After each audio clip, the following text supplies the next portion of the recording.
Alright, in this video I'm going to show you how to firstly split your screen, and then afterwards I'm going to take you to a step-by-step procedure on how to construct a histogram. Alright, let's start with splitting your screen.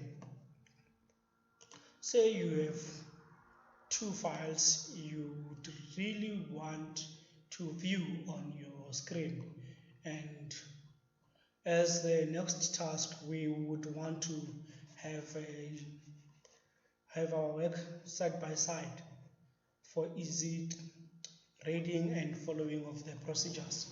So first thing first, you drag, you go there at the top, then you drag, then you take on the side, and then you'll see all the files that you have opened coming up, and then you click at the one that you need it to be on side by side with the one that you just made side by side. So it is easier using a mouse than using a mouse pad.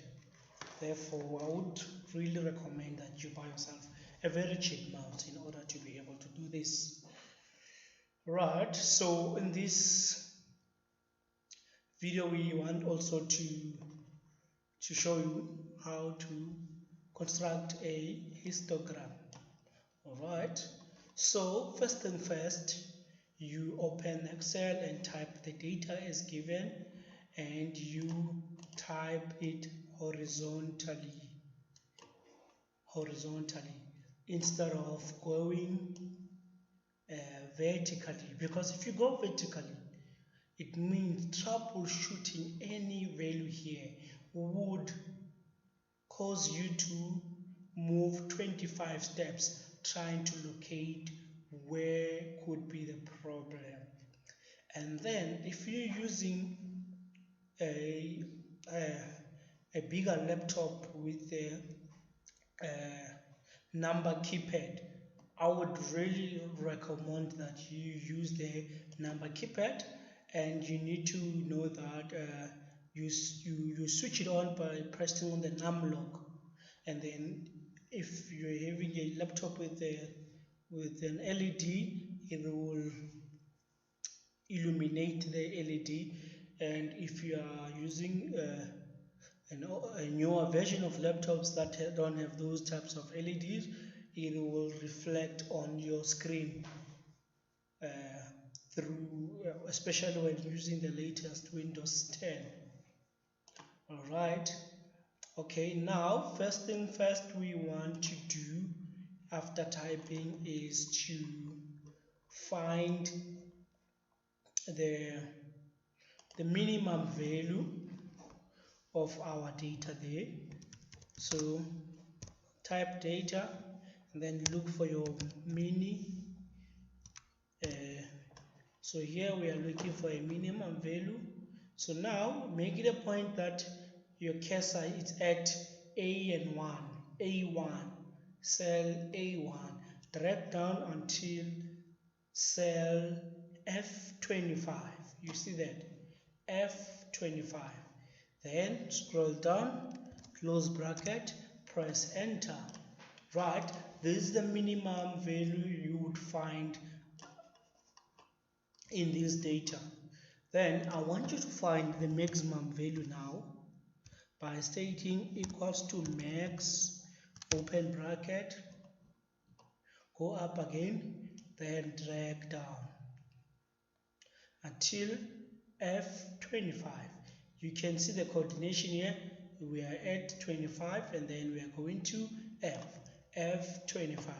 Close bracket, and so this is the maximum value in your data.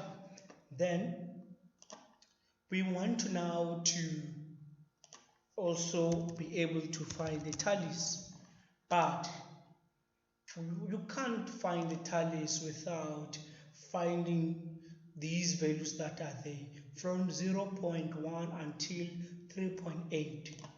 So now what I want you to do is, let's look at the data. how many numbers are after the comma? There's only one number.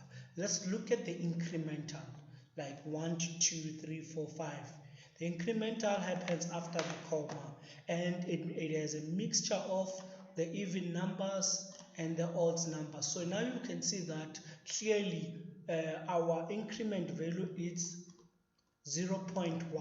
So now it's not because of this value, no, it doesn't come up like that. The incremental value is the value between say for instance if we had 3.7 and 3.8, the incremental value is by how much did you get to 3.8. So if it took you 0.1, then the 0.1 is the incremental value. So now in this case we're going to say equals to this 0.1 as a minimum value plus the 0.1 as an incremental value. Then you drag down until 3.8. You don't drag down until infinite. You just drag enough to check if you have got to the 3.8. If you haven't, you continue to drag where you left off. Drag.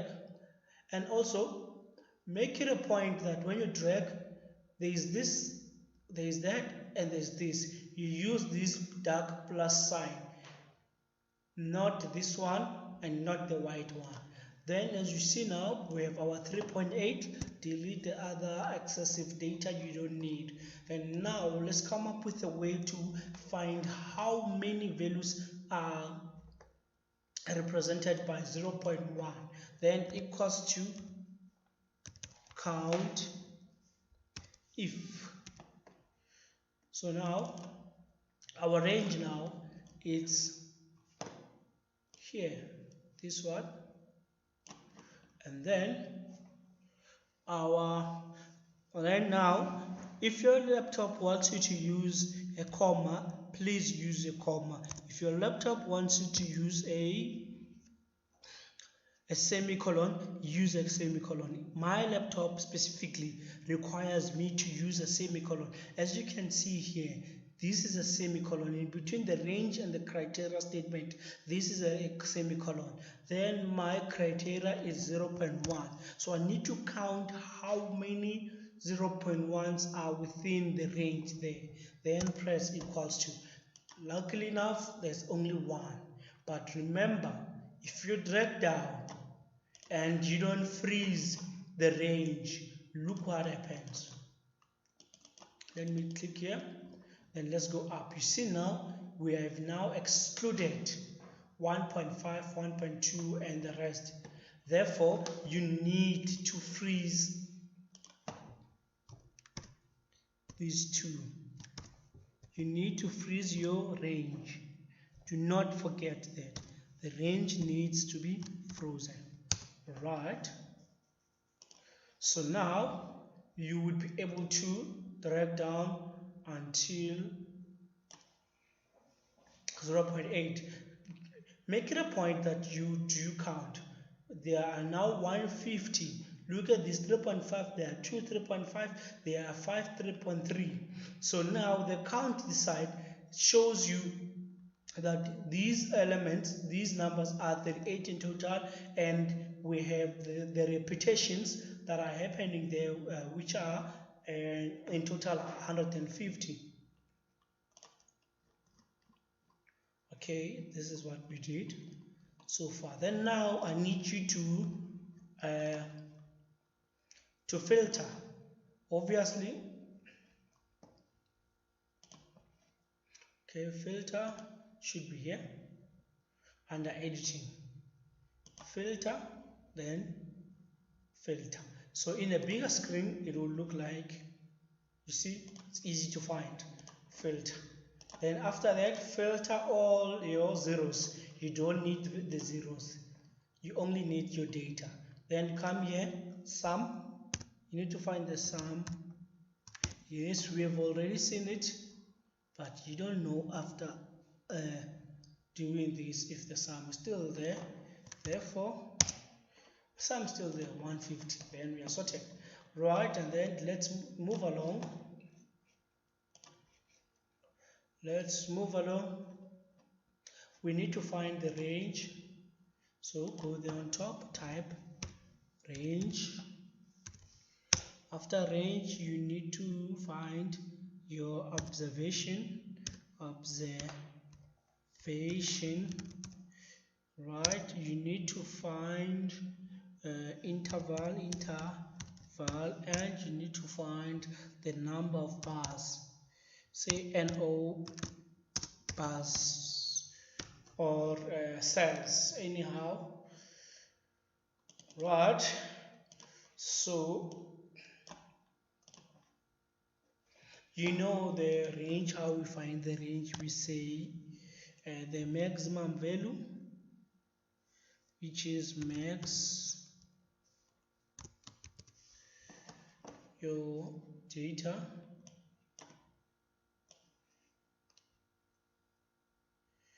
always confirm, go up, close bracket, minus the minimum value, open bracket, go back and highlight again.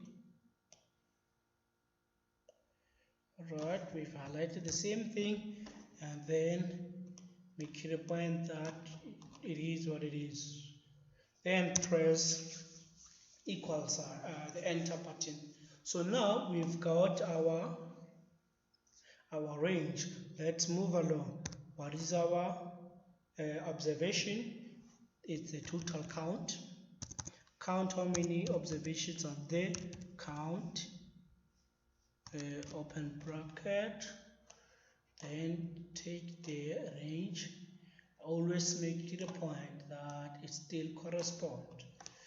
Close bracket, 150, and then now we go into the formula. This formula that says equals to, open bracket, our range, divide, and then open bracket, 1 plus open bracket 3.322, and then multiply by our log.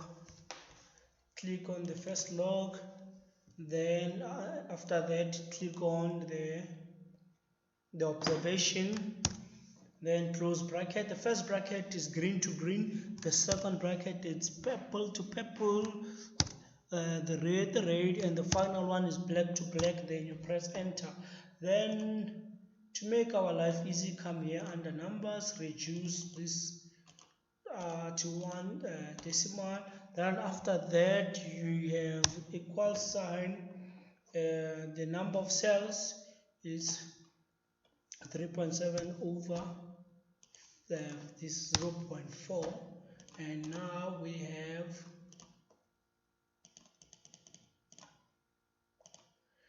an 8. All right,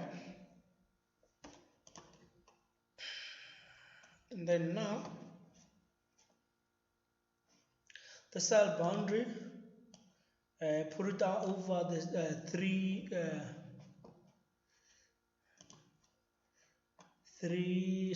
columns. And then you write cell, remove the thingy, cell boundary. Alright, and then now we have the low, the high, and the actual cell boundaries. Alright, enlarge this one for easy viewing. So now the first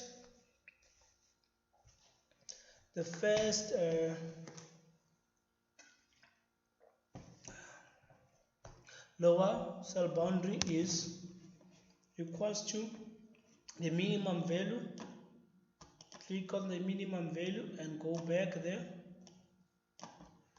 and say equal sign, and then after that the second one is added to the interval. So we're gonna say equals to this plus the interval, but we know that the interval will definitely shift. So we freeze it in the same location, then click down until 8 times. So if it's more than that, you must remove it. So the count is 8. After that, we go back to the incremental value. We need to go back 0.1 so that we can get the overall overall range like it is depicted here. We were focusing on the lower cell boundaries, so from 0 to 11. So in our case, it is 0 to 0.5, 0.1 until 0.5. Therefore, we need this value. So the incremental value is 1. That's why you are getting 11 minus 1, which is 10. So now you come here, you say equals that minus 0.1, right? And then you're going to drag down until it gives you a negative. As soon as it gives you a negative, you say equals to our largest value. Alright, and then go back, click OK. So now we're going to compute our cell boundaries. 0.1 minus 0.4. You didn't say equal sign. Then 0. You see now it computes them automatically. Press enter. Now we have our cell boundaries. Move along. Midpoint.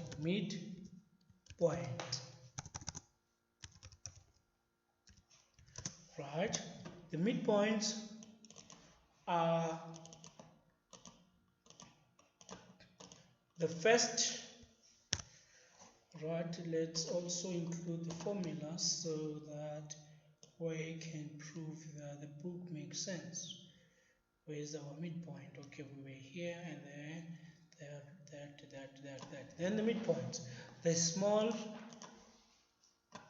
you can also take that one, equals to the small minimum, or let's go to the a something there so you don't get confused.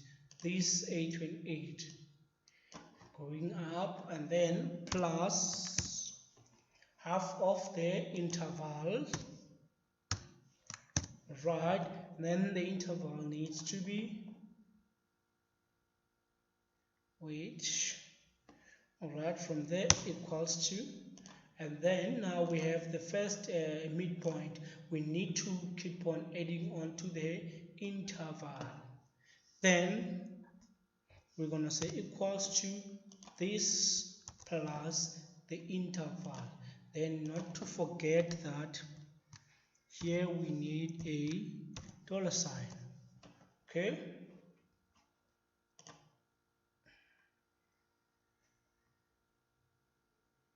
And then we go until, alright, and then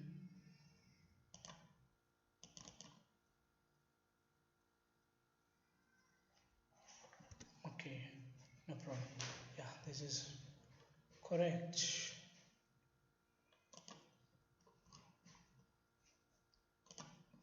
Alright, and now we go to frequency.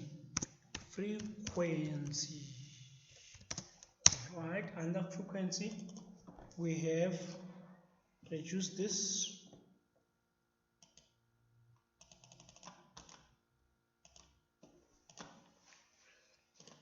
Under frequency we need to count how many values are within this cell boundary. So now we want to say equals to count ifs as plural. Open bracket, your first range is this, okay? Then come back, freeze it immediately. The formula is quite long, So if you do anything in time, you will be settled. Right, then now we want to close off the range by pressing my semicolon. In your case, it could be a comma. So now my criteria is a lower cell interval. No, my criteria then is inverted colons greater or equals to inverted colon close, and then now I put my small value, right, and then your semicolon, right. Then now if you're good with Excel, you can either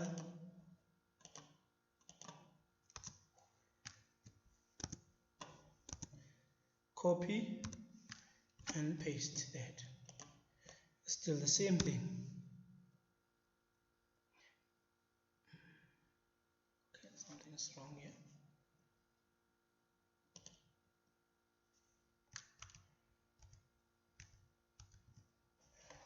Let me say escape. I see I might have made a mistake. Let's just use the old school way. Count ifs, open bracket. So I've kind of memorized F25, right? Close this, come here, this right, perfect, and then that, right. So now the criteria is inverted colon, this equals to close inverted colon, and the small, right. And then we close in the first criteria. Moving to the second criteria, it's A1 colon A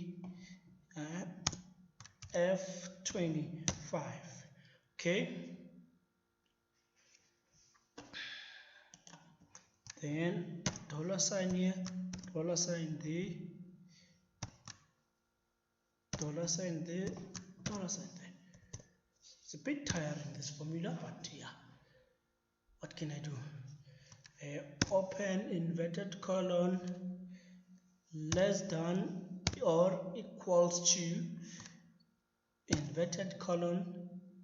Make sure that the sequencing, as you see the sign, this sign here, the greater, the equal sign on the other side, even this, the less than, the equal sign on the other side, and the end is very important. Then the end, then click the higher cell boundary, right. I think this is done. Close bracket, enter. So now you have 2 there. Okay, click, scroll down, we have 122 there. Do the sum, open bracket, consider everything equals sum. We have 122.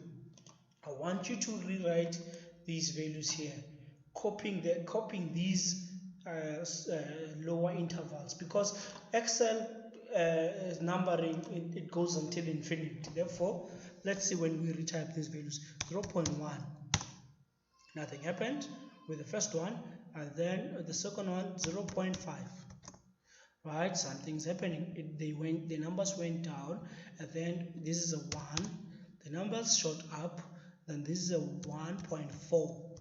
Even if the number is there, retype it. Even if it's correct, retype it. 1.9. Look at this. They keep on going up. 2.3. They keep on going up. 2.8. They keep on going up. 3.2. They've reached the maximum, which is 150. Right. I believe this also kind of did some readjustment, but we are not focusing on the midpoint. We are concerned about these two. the cell boundaries and this. So this is how you're gonna highlight. Start by clicking cell boundaries there on top, not that one, this one. Then drag down, press Control, come to this side. Do not include the total. Then go to Insert.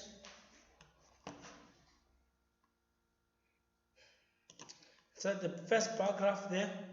Then after that, you would be able to go to quick layout and then change it to be a proper histogram. A bar graph is not a histogram. Then just add some lines by right clicking on here, lines, right? And then where you put your x-axis and the y-axis, obviously. Okay, then this is our graph, right? Then from here, go to View, Page Layout. You see here, Page Layout. Okay, then you can put on your student number 201462. Put yours, not mine. I'm still a student also. So now press Control, scroll if it doesn't want to. Okay, because of we were still there. Click anywhere, then you scroll so that you can have a bigger view of your screen. So now going down here, it's not a problem. It's fine, they can go down. And then these ones, they just cut in the middle of nowhere. It's a problem. Just insert, go there at the top, insert, until all of them they've moved in one side. This graph cuts, putting it that side, I wouldn't recommend. You just create a lot of burden for us. When we want to print, just move it along this side. Move it to this side, close it there. Right? Don't put it on top of your work. I've seen some people placing it on top of their work. You must know that you just made our life so difficult for making your work. Right? So now this is how it looks like. Everything is on their pages. So yeah, thank you.